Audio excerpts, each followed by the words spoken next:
एक दयालु माँ की कहानी। एक बार की बात है, एक बड़े हरे भरे जंगल के किनारे बसे एक आरामदायक छोटे से घर में दो भाई एलेक्स और डेविड रहते थे। उनकी माँ मारिया उनके घर का हृदय थी।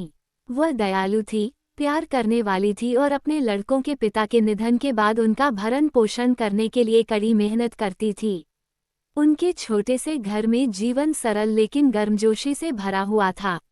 हर सुबह मारिया नाश्ता तैयार करने के लिए जल्दी उठती थी, जबकि भाई जंगल से जलाऊ लकड़ी इकट्ठा करते थे।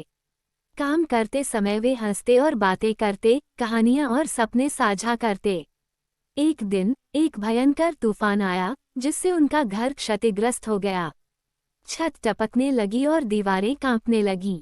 इसे ठीक करने के अपने प्रयासों के बावजूद वे अकेले इसका प्रबंधन नहीं कर सके। अपनी मां की मदद करने के लिए दृढ़ संकल्पित एलेक्स और डेविड ने गांव वालों से मदद मांगने का फैसला किया। जैसे ही वे जंगल में गए, भाइयों को चुनौतियों का सामना करना पड़ा। अंधेरे और अपरिचित रास्ते, जंगली जीव और गड़गड़ाहट की आवाज। फिर भी वे हर कदम पर एक दूसरे का समर्थन करते हुए आगे बढ़ते रहे। आखिरकार वे गांव पहुंचे और सहायता मांगी।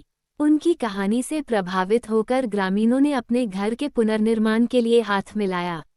एलेक्स, डेविड और उनकी मां उन्हें मिली दयालुता से अभिभूत थे।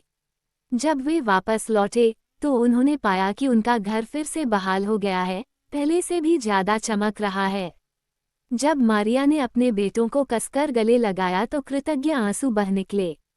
भाइयों को एहसास हुआ कि उनकी एकता और दूसरों की दयालुता ने उनके घर को प्यार और करुणा से भरे स्वर्ग में बदल दिया है।